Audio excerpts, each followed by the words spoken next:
Hello everyone and welcome to Z Sports Dallas Primetime. I'm Mauricio Rodriguez streaming with you live every Sunday through Thursday night. Hope you're having a great Wednesday night. If you're enjoying the wild card game in the National League, hope you're doing that. Hope you're not rooting for the Dodgers because they are losing right now, but if you are rooting for the Cardinals, hooray for you. I don't like baseball anymore.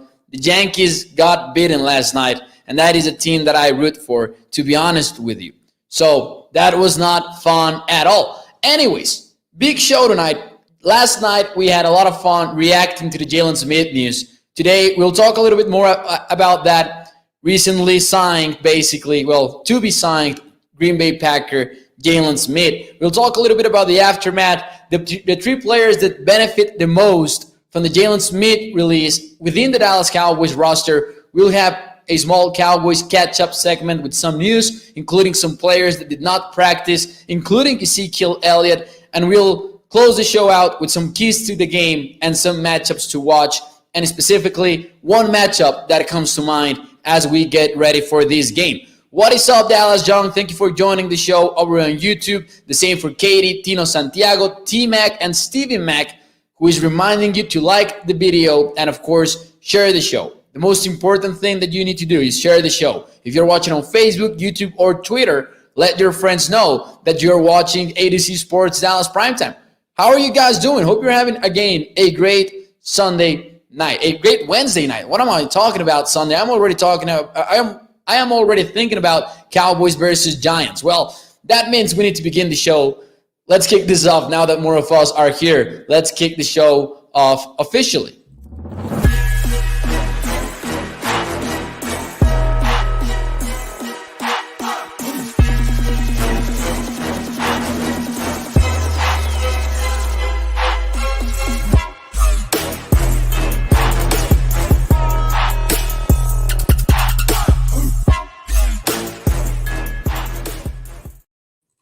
I'm not going to lie, I'm excited as well, Dallas Young. Dallas Young is saying, I'm excited for this game on Sunday. We'll talk about it. We'll talk about some other NFL games. Welcome to Z Sports Dallas Primetime. I'm Mauricio Rodriguez, streaming with you live every Sunday through Thursday night at 8 p.m. Central on Dallas On Demand Sports Talk Network, with a lot more content coming your way through your one and only stop for Dallas Cowboys content, ADCSports.com/Dallas. Make sure you check this one out from Adam Holt on Dak Prescott being an early season MVP candidate, because so far it looks like Dak is an MVP candidate, a legit one.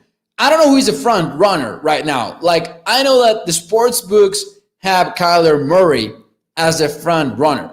And I agree after 4 weeks that he should be. I think that the Cardinals quarterback has done some great stuff. I'm not sure that I would bet him to win the MVP, but sure enough, after 4 weeks, he might be the favorite. Dak Prescott is not that far behind, though.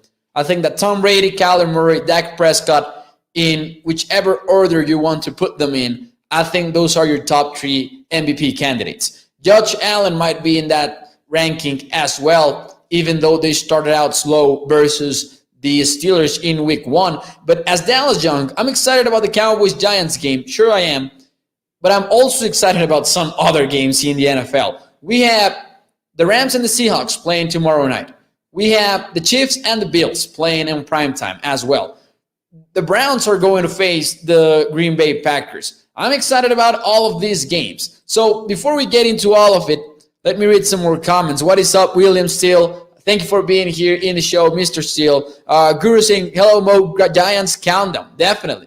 Jalen had value as a depth linebacker guy, says Guru. He would have still been on the team now if he took the contract redo demand that he refused. I got the Seahawks winning that game, says Tino Santiago in the chat. It's going to be a fun one, and tomorrow we'll likely talk about it since we are going to be live here on Z Sports Dallas Primetime, more or less after the first quarter. So we'll definitely talk about that as well. So let's start the show with some Cowboys news. Let's have a Cowboys catch-up segment because there are some injury news that we need to talk about. And here is the injury report, not in its entirety, but the most relevant news, in my opinion, of the injury report. Trevon Diggs was a full participant. That is the most important thing to take away from Wednesday, in my opinion. The fact that we do not need to worry about Trevon Diggs and the tightness that he had in his back. The Cowboys told us on Monday that if he had to go back in versus the Panthers, he would have been able to. But the NFL is kind of I need to see it to believe it kind of business, and Trevon Diggs was a full participant today. Now, 4 players did not practice.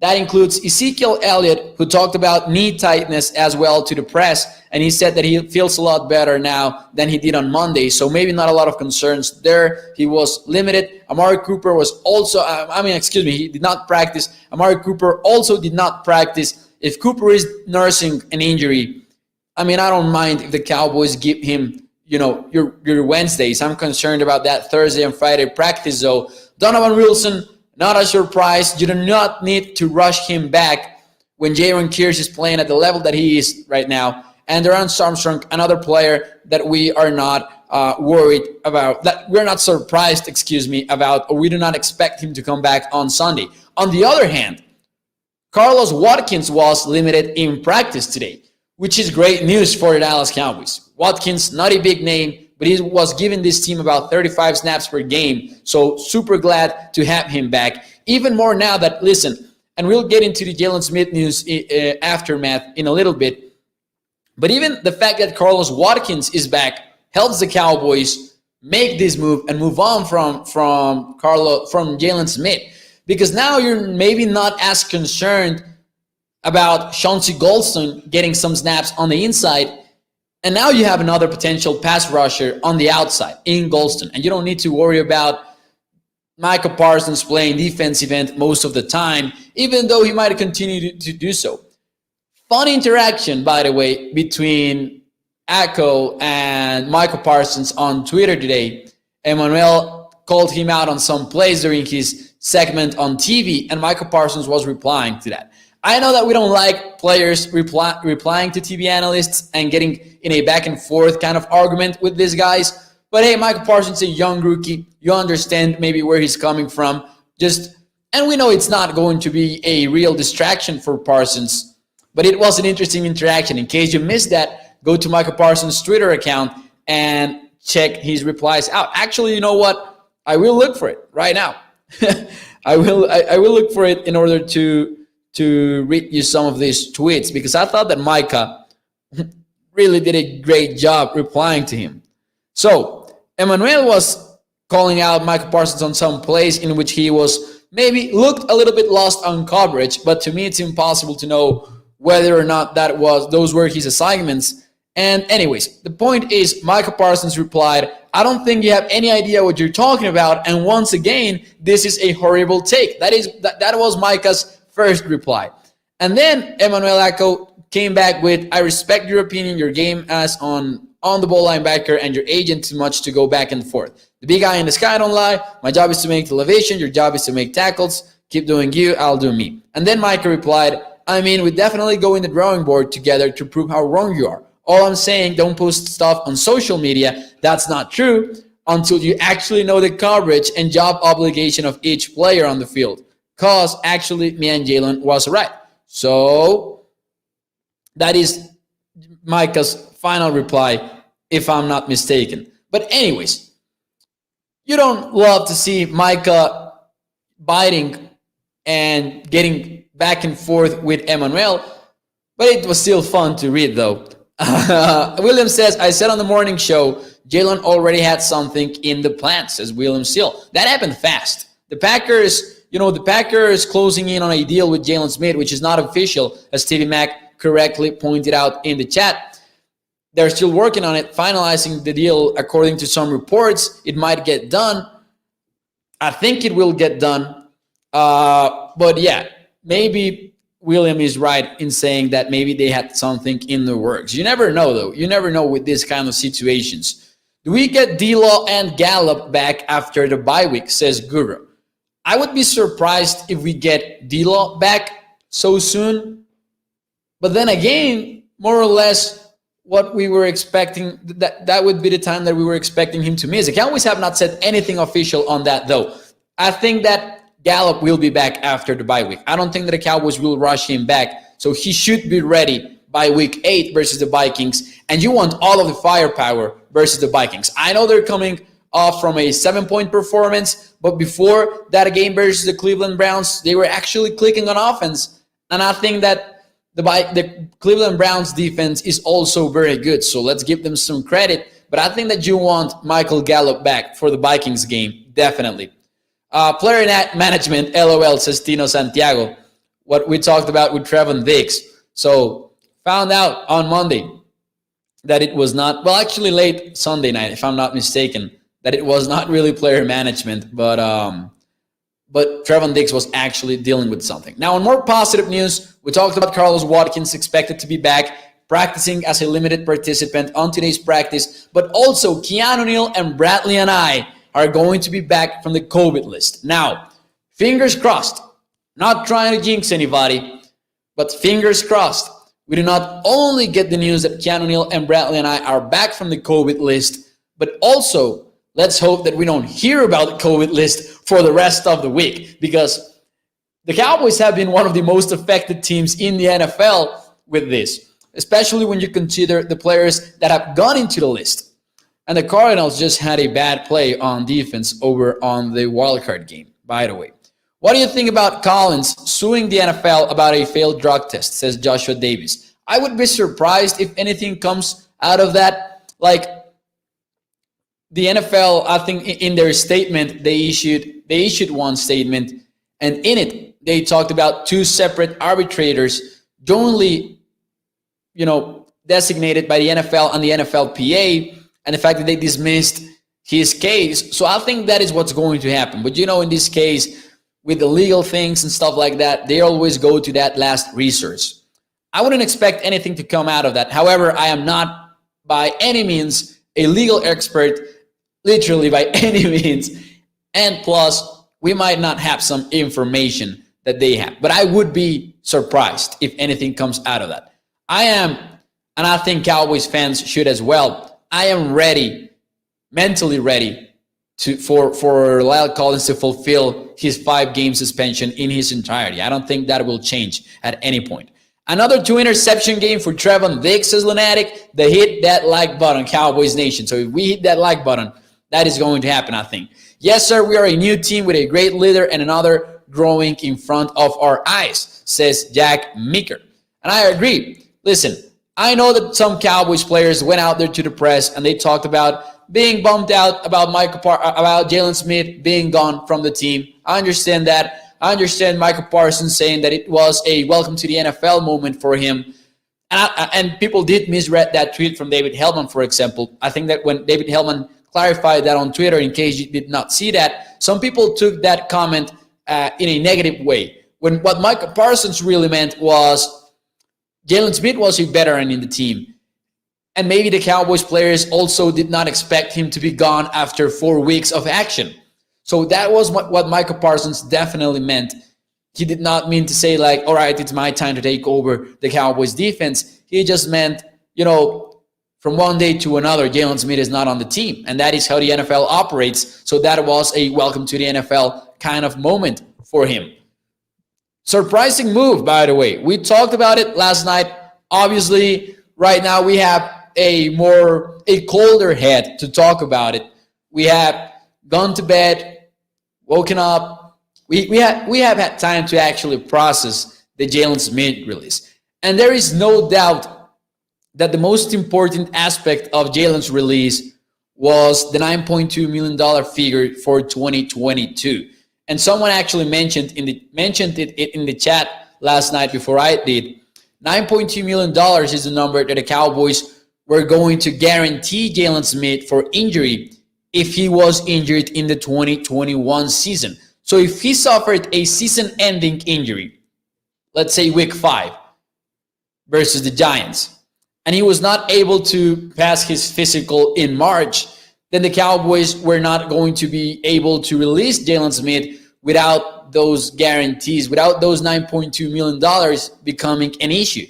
So the Cowboys just decided, you know what, I'm not going to roll the dice again and again, week in and week out, for a player that I believe that is not a starter caliber player for our Cowboys defense. That is basically what the Cowboys decided to do. And Mike McCarthy talked about it being a big picture roster move, which I appreciated because it's a direct answer. And the Cowboys start telling us, no, stop speculating. This is nothing about his attitude. This is not a locker room issue. We just wanted to move on from him. And the $9.2 million make a lot of sense. So, who benefits the most from Jaylon Smith's release? Now, I think that Dallas Young is onto something in the chat when he says that he ordered a Jalen Kearse jersey earlier today. And I fully respect that because I think that most Cowboys fans are buying Trevon Diggs jerseys. So if you are Dallas Young, like for example, Dallas Young, he ordered a Jalen Kearse jersey. I fully 100% respect that because that is an original move, I think. We are going to have to QB spy Daniel Jones this week, says STXGE, and we'll talk about some keys to the game in a few moments as well. Where the big Mo emoji, says Lunatic. I appreciate that. Micah had 67 of the 68 snaps on defense, 97%, with 37 coming in coverage last week, said Lunatic. And yet, Emmanuel Acko was out there picking out 2 plays to call him out on live TV. That is how national media operates sometimes, and you gotta hate it. You will never get that from us here in Z Sports Dallas Primetime. That is the objective here as always. So make sure you like that video and of course share the show. So my opinion is, my question for me to you guys is, who do you think benefits the most from Jaylon Smith's release? Is it Jabril Cox, the rookie linebacker, or is it actually Jalen Kearse, who is not a linebacker, but he has been playing this hybrid role, linebacker/safety for Dan Quinn's defense ever since Donovan Wilson got hurt. He came into this team as a special teamer more than anything else. And ever since he got started playing safety for the Cowboys more frequently with Donovan Wilson's injury, he's proven he's a legit player. People are buying his jersey. He's out there making plays. He's great in the run-stopping game. He's also made some tackles in the passing game. He was close to getting an interception more than once. He's been close to getting an interception more than once right now for the Cowboys. So Jalen Kearse might be one of those players that has found a new sort of starting role or maybe an even more important rotational position even when Donovan Wilson comes back. On the other hand, though, Jabril Cox was not getting any playing time. And this opens door for him. He's one of the players that will benefit the most from this move. Those 56% of the snaps that Jaylon Smith was playing will have to be redistributed. Some of them will go to Micah. I think that Micah, who played 97% of the snaps, will have a more similar number to that over the next few weeks. He'll be closer to 97, 90%. I think those will be Micah Parsons' snap counts because he's one of the best defensive players for the Cowboys. Then you will have Keanu Neal as well. Jalen Kearse, again, as a linebacker/safety, even though he's not a full-time linebacker. But here's the thing about Dan Quinn, though. Even the Keanu Neal hire talks to us about how Dan Quinn looks at that safety, that linebacker. He sees a blurred line. He plays with those positions, and it's never really clear whether it is a linebacker or a safety. It is actually when you look at the tape and you're trying to put the personal groupings together, you kind of struggle. If you guys have done that exercise, sometimes you kind of struggle like, all right, should I list him right now as a defensive back or as a linebacker when looking at Keanu Neal in some place, when looking at Jalen Kearse in some place? And that is because he's playing this big nickel package as well, in which he has Kearse, Hooker, and Cassie. And with Donovan Wilson coming back, maybe that even gets even more creative from Dan Quinn. Jalen Kearse is definitely a winner, but I think that the biggest winner is Jabril Cox because the door was basically closed for him before the Jaylon Smith release. This opens up the door for him, though, to get involved in some plays. He's been involved in special teams. We have seen him basically never at defense, though. So I think he's the biggest winner out of this move because I think that Jalen Kearse is a winner from the work that he has done on the field. We already know what Jalen Kearse is about. We already know that even with Donovan Wilson back, Kearse was going to get some more playing time. So I will answer that question by saying Jabril Cox. A lot of people saying Cox, Jabril Cox, Keanu Neal with Jalen released Lunatic, going with the other answer. It's going to be exciting to watch him play. I don't think, and this is my warning from me to you guys, I don't think that we should get our hopes very, very high regarding Jabril's snap count percentage, future snap count percentage, because I don't think it will be as high as some imagine. He will have some plays, he will be a part of the rotation, but don't expect Jabril Cox to become a very important rotational player right away. I think that will take some time, and I think that the Cowboys are prepared to ease him into the rotation little by little. Neal had a full offseason to bulk up, learn linebacker this entire summer, camp, and preseason, says Guru. Having Cox receiving more reps will be really important for him to grow as a player, says God. And I agree with that. There's only so much you can learn from the sidelines, right? There's only so much you can learn from the sidelines. So it will be good for Jabril to be involved in some place as well. But don't get your hopes up regarding a high snap count. I don't think that will happen. Now, I find it kind of, odd.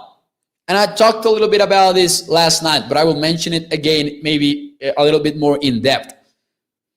When the Cowboys declined LVE's fifth-year option, we kind of understood why. And I thought it was the right call for the Cowboys not to pick up Leighton Vander Esch's fifth-year option, because there was a lot of uncertainty there. And that uncertainty stemmed from a lot of reasons. Number one, his injury history. We know that Leighton, ever since he got drafted out of Boise State, there were some medical red flags regarding him as a prospect. That was number one. And then in the NFL, we saw those injuries came to fruition one way or another. Back injuries, neck injuries. So we were kind of concerned about that as well up to some point. You did not know if Jaylon Smith was going to have a bounce-back season for the Cowboys. You did not know if you were going to draft a linebacker like the Cowboys did later. Well, you kind of did, because that was a later date. However, you kind of get my point. We did not know what the Cowboys situation at linebacker was going to truly look like months before the season. That is what I mean here. So the Cowboys knew that if they did not get rid of Jaylon Smith during the season, there was going to be a point in which they were going to have to decide if they stayed with with Smith, Vander Esch, or maybe with none of them. That was a decision that the Cowboys were going to make before the 2022 season. Now it's an easier decision because Jalen is out of the picture, but we still don't know if Leighton will remain on the team next year or not. Leighton was behind Jalen Smith in snap counts. He had 51% participation while Jalen was at 56%. So not a lot of difference, but Jalen was beating him in that aspect. This also opens the door up for Leighton Vander Esch to come in and get some more playing time and maybe prove himself to the Cowboys coaches and convince them of him remaining on the team next year. So I think that he's one of those players that low-key benefits from Jalen Smith's departure that we're not talking about enough. I think that we're not talking enough about Leighton Vander Esch getting more playing time and more opportunities to prove himself to the coaching staff. I don't know that he will, and I'm not saying that he will.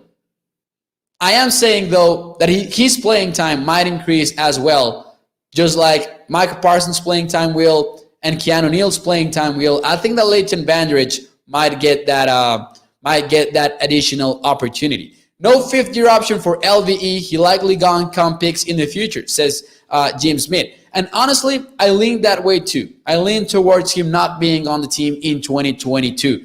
However, this gives him a little bit more chances to playing more time. Sacerdote Fiel says, no, I know that's right. No more wasted second-round picks, but I missed the first comment. We have another draft coming up with linebackers and edge rushers, says Sacerdote Fiel. And it's going to be an interesting draft. Of course, we're a long way away from it, but the Cowboys might want to address the offensive line as well, the cornerback room as well. We thought that the Cowboys might get involved with the Stephon Gilmore conversation, but then the Carolina Panthers messed up every team's plans and traded a sixth rounder for them. So the Panthers low-key trying to make a fifth quarter comeback versus the Cowboys after the Cowboys beat them last week. According to Mickey, says APJ, the Cowboys are high on Francis Bernard as well. Another wild card on this conversation. Now, Jeff Lloyd says, terrible points, they play different positions.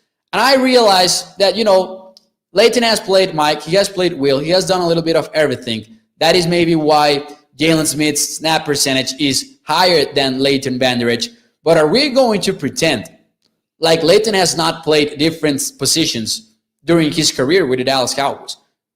Do we not believe that he can make that transition from one week to another if the Cowboys want to play him at different spots? I think they would. I think they would be willing to experiment with that as the season goes on. And I think that Leighton can play different roles at linebacker. But I understand what Jeff is trying to say, though. I just think that that could change. Definitely, that could change. I like LVE. I hope he turns it on and gets to stay, says Jennifer. And I agree with that. As a person, I like Leighton. I like his story. He was a no-star recruit out of high school. He walked on at Boise State, got no FBS scholarships. So that's why he walked on at Boise State and ended up being a first-round draft pick in the NFL. It's a great story. I want to see some Luke Gifford, says STXGE. Another player, Francis Bernard and Luke Gifford, two players that could get involved more than we believe. Too many holes and departures upcoming to put it all in the NFL draft, says Guru. We'll need another brilliant cheap bargain free agent period. Bernard and Bradley is going to vault, says Mike Jones. Will Steele, after seeing the play of Parsons, maybe the Cowboys will be looking for more versatile linebackers in the next draft. Micah Parsons has been insane. There was an article out there on the NFL all-rookie team after 4 weeks from Dane Brookler, and he had Micah Parsons as his linebacker, obviously far from a surprise, but he also had Osa Odiyisua at defensive tackle, and Chauncey Colson got an honorable mention as well. Bradley Anae is a low-key outside linebacker, says Tony Simmons. Let's see if we also get some more playing time for Bradley Anae now that he's back from the COVID-19 list, because we have always wanted to see more from him. Even in the preseason, I think that Cowboys fans wanted to see a little bit more from Bradley than we actually got. 20 people need to find that free like button, says Lunatic, and I agree. Hit that like button for us, and of course, share the show if you're watching on Facebook, YouTube, or Twitter. Now, let's move on to the game. Let's talk Cowboys versus Giants. We know about the Jaylon Smith situation. We know about all of it. Let's talk a little bit about Cowboys-Giants because it's Wednesday. Tomorrow is the kickoff of the Week 5 of the NFL. And it kind of pains me to say that because I hate the fact that we are already at Week 5. It seems like the season just began. Don't take it away from us just yet. And before we start with the matchups and the keys to the game, I want to ask you straight up, do you expect this to be a competitive game or do you expect a blowout? And I ask this because our perspective from the Giants might have changed after they got the upset win over the Saints last Sunday. It might have changed, it might have not changed. We know that the Cowboys should be a superior team than the Giants, but it's a divisional matchup. It is Jason Garrett. And I know that I know how that is going to sound, but I'll get the context in a few moments. This is Jason Garrett in the hot seat after a game in which he switched the game plans basically versus the Saints. He might be getting a little bit desperate, and this is a Cowboys game, so you never know how prepared the Giants or which surprise plays they're going to take out of the playbook, if there are any in Jason Garrett's playbook. I don't know. I know how that sounded for a moment there, so I had to clarify right away. But this might be one of those games that kind of, oh my, wait a minute. Oh no, okay. I got a tweet. I got a tweet notification on Lyle Collins being notified of a possible 4-game suspension back in February. But like I read it from the corner of my eye and I thought like another suspension, but no worries there. So you never know if these games are going to be closer than one would believe. Now, so far we have blowout, blowout, blowout, blowout. Everyone is going with the blowout answer. Eric Montoya making sure to point out that this is the Saints are a bad football team. It's going to be competitive, says Jennifer, for a half, but the Cowboys will pull away at the end, similar to what we saw versus the Carolina Panthers. This is Jason Garrett versus Kellen Moore, says the guru. Definitely. I agree. I worry most about Saquon Barkley, breakaway and first notable running back we'll face. And Saquon is looking healthy.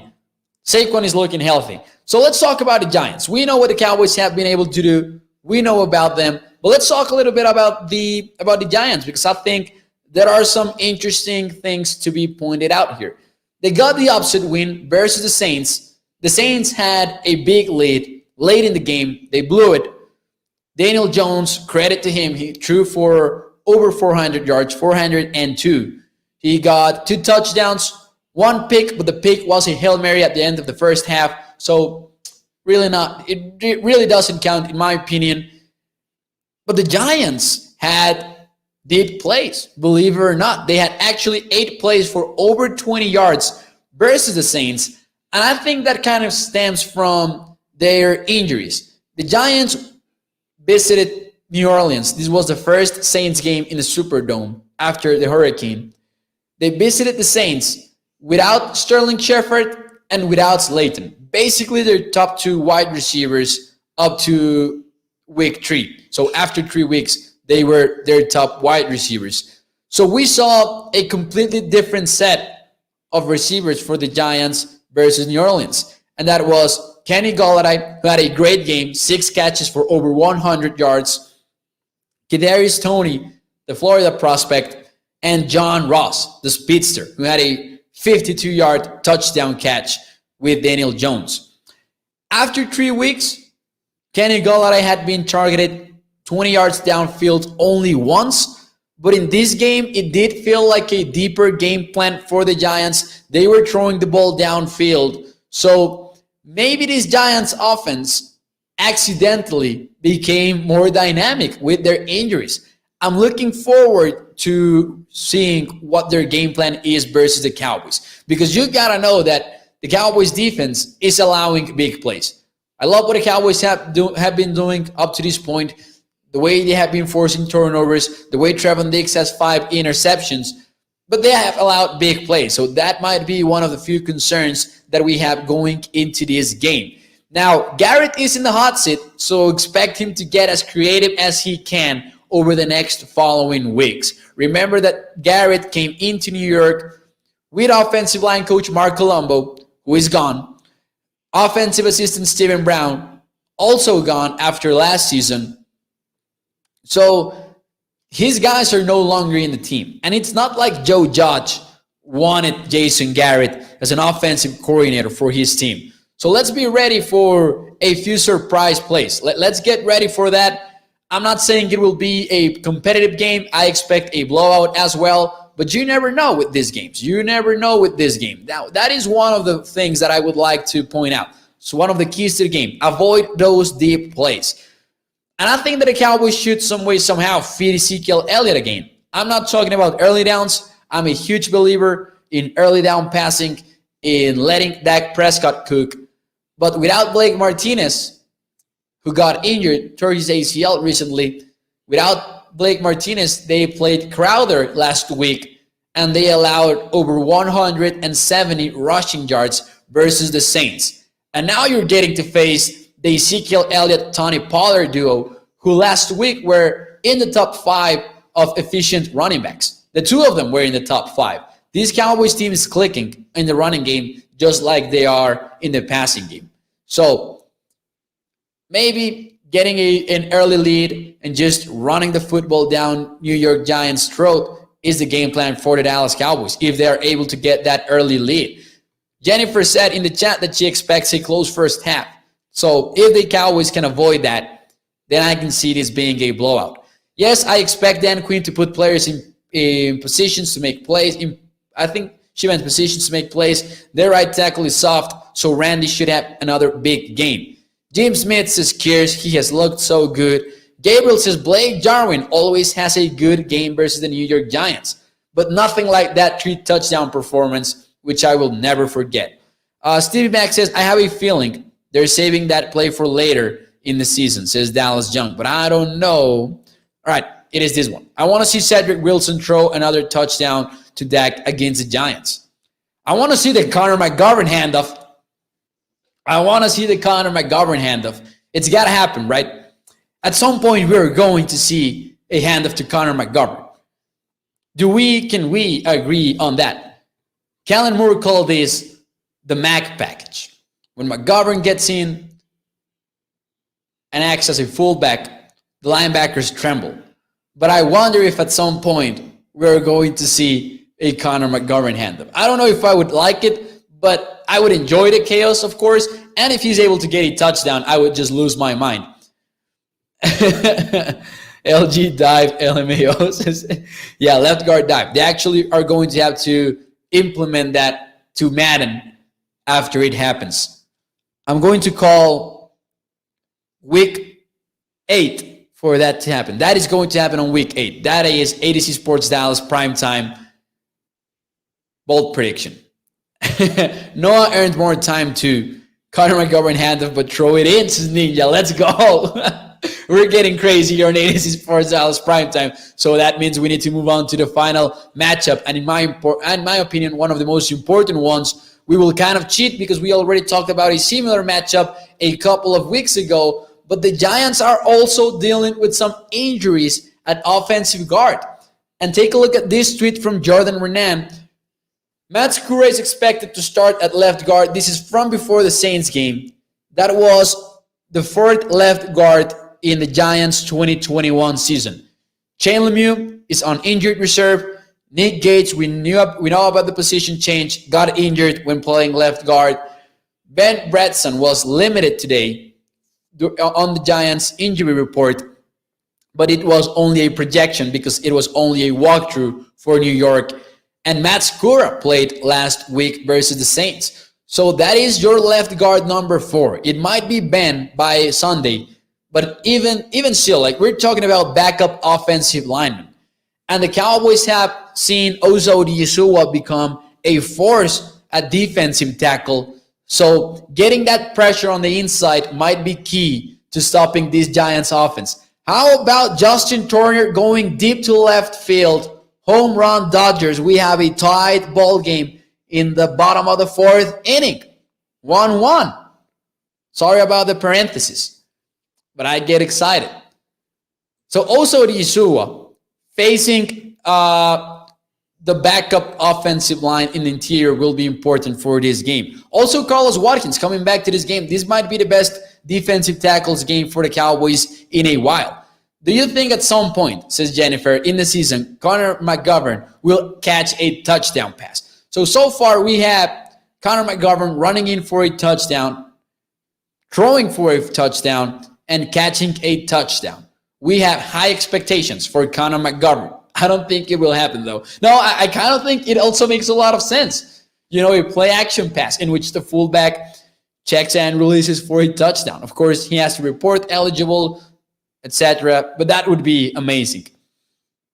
We should play wildcat offense the whole game against the Giants, says OG Pistone. Sort of like when you're messing around with your body playing Madden. Let's hope none of this backfires for the Cowboys, because I know that we're feeling confident, but man, I hate feeling confident about the Dallas Cowboys. This team feels different.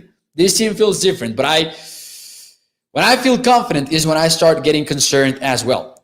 Flea Flicker seek to Dak for a chunk yard play or a touchdown bump, says Guru. Fun fact about me, fun fact about Mo and your host here on ADC Sports Dallas Primetime. Flea Flicker is by far my favorite football play. Like, you can talk about the jet sweep, you can talk about the running back screen, you can talk about 4 verticals. To me, there's no better play to watch as a football fan I do not. The level of hype that I reach in that 1 second in which the running back turns and tosses the ball back to the quarterback, that is one of the moments in which I remember, I love this freaking sport. Connor kicks it for the win to Stephen White. All right, I think that is the boldest of them all. Who was the offensive lineman who actually kicked one on practice? Was it Tyler Viadish? It was not Connor McGovern, so that would be even more than crazy. So those are the matchups to watch versus the Giants. Hope you enjoyed them. Hope you like the show here on Z Sports Dallas Primetime. That will be it for me tonight. We will be back tomorrow night with the Betting the Cowboys segment. We are 3-1 for the season. I'm struggling to find the right play for this one because I'm not entirely sure about the spread. I'm not entirely sure about laying the 7.5 points that the Cowboys have in the betting world. So we're trying to look for the right play for the Betting the Cowboys segment because we are 3-1 and I feel the pressure. I need to go 4-1 to have a little bit of damn, I forgot about the word. But we need to feel more confident about the Betting the Cowboys segment. And we will have the game prediction in blind recap fashion. In case you are new to the show, we give the game prediction as if we were recapping the game without having watched it. So, thank you, Ninja, as well. Thank you, Stephen White. Thank you, Guru. Everyone for joining. Make sure you like the video before you go out. Make sure, cushion is the word. Thank you, Joshua Davis. We need a cushion on the Betting the Cowboys segment, and we will try to get it this week versus the Giants. Not sure about the play, though, yet. We'll talk more about the game, and I hope you join at 8 p.m. Central Time. Make sure you check out adcsports.com/Dallas for more Cowboys content, including this Adam Holt article on Dak being back as an early season MVP candidate in 2021. Make sure you check that out. Hope you enjoyed the show. Thank you, Guru. Thank you, Dallas Junk. Like the video, share the show. I will see you tomorrow night. Thank you, guys.